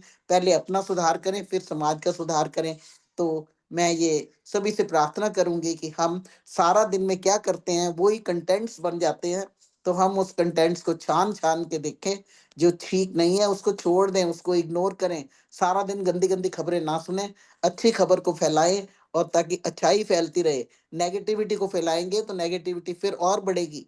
पॉजिटिविटी को फैलाएं और पॉजिटिव काम करें, और सुबह सुबह उठ के सबसे पहले अपना ध्यान भगवान की तरफ करें, बजाय कि सवेरे सवेरे उठ के हम अखबार लेके बुरी बुरी खबरें पढ़ के अपने दिमाग को गंद से भर लें। वो खबरें भी जरूरी हैं, लेकिन वो बाद में। पहले हम अपने दिमाग को शांत करके अपने ध्यान में बैठे। और जैसे कि ध्यान का तो बहुत चर्चा चल रही है और चर्चा होनी भी चाहिए, उसके बिना मुझे लगता है जीवन दिन शुरू नहीं हो सकता। तो मतलब सुबह उठ के ब्रह्म यज्ञ करें, ध्यान में बैठे, फिर अपना जैसे कि ऋषि दयानंद ने कहा, पंच महायज्ञ विधि में हम वो अपना देव यज्ञ करें, फिर हम बलि वैष्णव यज्ञ करें, फिर हम पितृ यज्ञ करें, घर में बड़े बुजुर्गों का श्राद्ध करें, और फिर अंत में हम अतिथि यज्ञ करें। और इस तरीके से हम अपनी संस्कृति को बढ़ाते हुए, अपनी समाज को बढ़ाते हुए आगे बढ़ सके, और ऋषि दयानंद के बताए हुए मार्ग पर चलकर अपने जीवन को और समाज के जीवन को और एट लार्ज राष्ट्र के जीवन को इंटरनेशनल बना सकें। और ये बनेगा, एक ना एक दिन हमारा भारत इंटरनेशनल बनेगा। तभी सब कहेंगे एको सद कि हमारा भारत ही मतलब विश्व गुरु है, आओ और यहाँ से अपनी शिक्षा लो। वो संस्कृत में श्लोक है पूरा। तो एको सद विप्रा बहुधा वदंती, ये नहीं एक और है कि स्वम स्वम शिक्षारन चरित्रम पृथ्व्याम सर्व शिक्षरन मानवा। पृथिव्याम सर्व मानवा। हाँ, कि सारी पृथ्वी से सारे मानव आए और हमारी धरती से, हमारे भारत धरती से इस आदि संस्कृति को लर्न करके जाए, और वो विश्व में फैले। फिर से हमारी आर्य संस्कृति जागेगी, फिर से हमारा विश्व भारत जो है विश्व गुरु बनेगा। ये सब का हमारा प्रयत्न है, और उसमें मातृशक्ति तो सबसे ऊपर है ही है। अभी दिल्ली के इलेक्शंस ने भी प्रूव कर दिया, क्योंकि शी वॉज बोल्ड इनफ तो शी वॉज सिलेक्टेड। तो ऐसे हमें बोल्ड बनना है हर एक को। ये नहीं कि वो बन सकता है तो मैं नहीं, सारे बन सकते हैं, प्रोवाइडेड कि हम अपना रास्ता ठीक चुन लें। हमारे कंटेंट्स ठीक होने चाहिए, तो सब कुछ ठीक हो जाएगा। और जितेंद्र जी तो इतनी सुंदर कमेंट्री देते ही रहे हैं, उसके ऊपर में और कमेंट्री तो बड़ी मुश्किल हो जाएगी देनी। बहुत सुंदर, और बहनों ने पूरे अपने मन से ऋषि दयानंद को श्रद्धांजलि अर्पित की है, और ये दिल से चाहा है कि हम उनके इस जो बोध दिवस है इसको हम फॉलो करें, और हमारे अंदर भी कोई बोध जागे। तो सम श्रुतेन गमे मही, माँ श्रुतेन विराधशी। आओ हम सुने हुए का अनुकरण करें, पालन करें, उसका विरोध ना करें। इसी के साथ मैं सभी को पुनः बधाई देती हूँ इस ऋषि बोध उत्सव को सेलिब्रेट करने के लिए। और 23 तारीख को फिर से सेलिब्रेट कर ही रहे हैं। आज जितेंद्र जी शायद आप बॉम्बे जा रहे हैं, इसलिए नहीं आ रहे 28 को। नहीं, 28 को कहीं दूसरा प्रोग्राम है, एक सिस्टर के यहाँ पे जाना अच्छा, है। वो 28 को बॉम्बे में भी है ना, मैंने सोचा नहीं शायद नहीं आप बड़े बड़े नहीं नहीं, कामों में वहाँ जा नहीं रहे हैं। जाना। चलो, जहां भी जाएं खुश रहे, अच्छा काम करें। इसी के साथ मैं सभी बहनों को पुनः बधाई देती हुई, सभी के भजनों की बहुत प्रशंसा करती हुई, राज गुलाटी जी को बहुत ज्यादा धन्यवाद करती हूँ कि उन्होंने बड़े प्यार से सुंदर तरीके से एक एक इंसिडेंट को खोल के हमें बताया कि हमारे कंटेंट्स क्या होने चाहिए। मैं फिर उसी बात पे जोर दे रही हूँ। तो आओ हम आज ये वर्ड सीख कर जाए कि हमें अपना कंटेंट्स देखना है कि हम अपने दिमाग में क्या भर रहे हैं। इसी के साथ सबका पुनः धन्यवाद। ओम शांति। बहुत बहुत धन्यवाद आदरणीय मैडम उषा चित्कारा जी। बहुत सुंदर तरीके से आपने पूरे आज के कार्यक्रम को समराइज किया और अपनी तरफ से भी एक नया हमें आज संदेश दिया कि हम अपने कंटेंट्स को देखें, जो जो हम ग्रहण कर रहे हैं, अपने जो भी हमारी इंद्रियां हैं, ये सारे हमारे जो है कंटेंट्स को ग्रहण करते हैं, तो उन्हें हम विषय कहते हैं। शब्द, स्पर्श, रूप, रस, गंध जो हमारे चारों तरफ से हम ग्रहण कर रहे हैं, वो ही वास्तव में हमारे जीवन को आगे उसी दिशा में बढ़ा देते हैं। अगर हम गलत ग्रहण करेंगे तो हमारे मन में फिर वही कहते हैं ना, ध्यायतो विषयान पुंसः संगस्तेषु उपजायते, संगात् संजायते कामः, कामात् क्रोधो विजायते, क्रोधात् भवति सम्मोहः, सम्मोहात् स्मृति विभ्रमः, स्मृति भ्रंशात् बुद्धिनाशो, बुद्धिनाशात् प्रणश्यति। तो जैसा जैसा हम विषय ग्रहण करते हैं वैसा ही हमारा जीवन बनता चला जाता है। तो आइए आज के कार्यक्रम को समापन की ओर लेकर के चले। आदरणीय माता सुषमा यति जी हमारे मध्य उपस्थित हैं। आज उनका वजन भी नहीं हो पाया, तो मेरी उनसे प्रार्थना, कृपया आए, अपना आशीर्वाद दें और शांति पाठ करा के आज के कार्यक्रम को आप समापन करें। माता सुषमा यति जी। प्रोग्राम में जितेंद्र जी, हाँ जी, बॉम्बे में कौन सा प्रोग्राम है? बॉम्बे में ये है ना, आर्य समाज स्थापना का 150वां जो मनाया जा रहा है, हाँ, 29-30 मार्च का। अच्छा। हाँ, वो मार्च में है प्रोग्राम। लूथरा माता जी का तो मन कर गया जाने का। नहीं, मैं जा रही हूँ बॉम्बे, 26 को जा रही हूँ, 25 की रात को जा रहे हैं हम लोग। तो फिर वहां देखो, फिर जरूर जाओ, वो ज्वाइन करके आना। उसके लिए पहले पंजीकरण करना है, रजिस्ट्रेशन करवानी है, वो करवा दो, वो डाल देंगे इनविटेशन। डेट का तो पता लगे मेरे को। मैं तो 13 को हमारी वापसी है, 13 मार्च को वापस आना है हमने। इसको नहीं 13, ये तो 28 फरवरी का है ना। ये 28 फरवरी का है। हाँ, अच्छा। नहीं 28 मार्च का होगा, मार्च का होना चाहिए। हाँ, 30 मार्च को है ना अपना नव संवत और आर्य समाज स्थापना दिवस, वो मार्च में है। 29 और 30 मार्च मार्च, का प्रोग्राम है। 29 और 30 मार्च। वो हम यही आपके साथ ही मनाएंगे। हाँ, तो यही मनाएंगे। 15 सेक्टर आर्य समाज का वार्षिक उत्सव है 27, 28, 29, 30 मार्च का। तो 4 दिन यहाँ पर सत्संग सुनने के लिए मिलेगा। आर्य समाज स्थापना दिवस वहीं पर मनाएंगे 15 सेक्टर में। चलिए माता सुषमा यति जी। हाँ जी, नमस्ते जी सबको। जितेंद्र जी आपको आशीर्वाद। बहुत सुंदर, गुलाटी जी ने भी बहुत सुंदर उद्बोधन दिया और स्वामी दयानंद जी के ऊपर बहुत अच्छा उन्होंने बताया। उन्होंने कहा स्वामी दयानंद जी को हम मार देंगे। नहीं नहीं, हम नहीं मारेंगे। हम तो स्वामी दयानंद जी को जिंदा रखेंगे और हम उनके सिपाही हैं, हम उनको साथ लेके चलेंगे। तो हमारा तो यही परमपिता परमात्मा से यही प्रार्थना है, हे प्रभु तुम हमें वेदों के मार्ग पर ही चलाना, और जितने जब भी जन्म हो हमें आर्य परिवारों में ही हो, और आर्य और अपने स्वामी दयानंद जी के बताए हुए वेदों के मार्ग पर चले। यही मेरा आशीर्वाद है। अब आइए। लाज भगत की शरणागत की, तुम न रखोगे तो कौन रखेगा। भगत की शरणागत की, तुम न गहोगे तो कौन गएगा।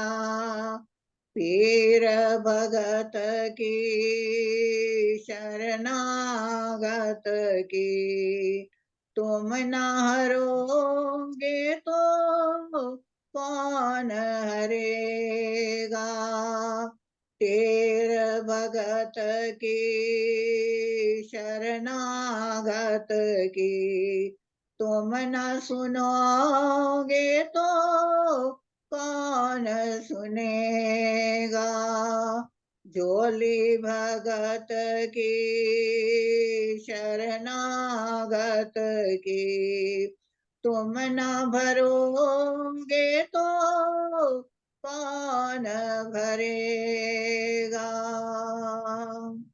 ओम शांति अंतरिक्षम शांति पृथ्वी शांतिरपः शांति ओषधयः शांति ब्रह्म शांति सर्वं शांति शांतिरेव शांति सामा शांतिरेधि ओम शांति शांति शांति ओम। जो बोले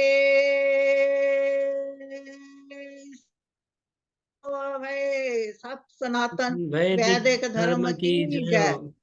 जगत गुरु महर्षि दयानंद की जय हो। जय हो। तो विरजानंद महाराज की जय हो। मर्यादा पुरुषोत्तम रामचंद्र महाराज की जय हो। योगी राय श्री कृष्ण भगवान की जय हो। भारत माता की जय हो। गौ माता का पालन हो। आज अमर रहे। वेद की ज्योति जलती रहे। झंडा ऊंचा रहे। चार प्रकाश रोज पढ़ेंगे। संस्कृत भाषा अमर रहे। हिंदी भाषा अमर रहे। वैदिक प्रणव ध्वनि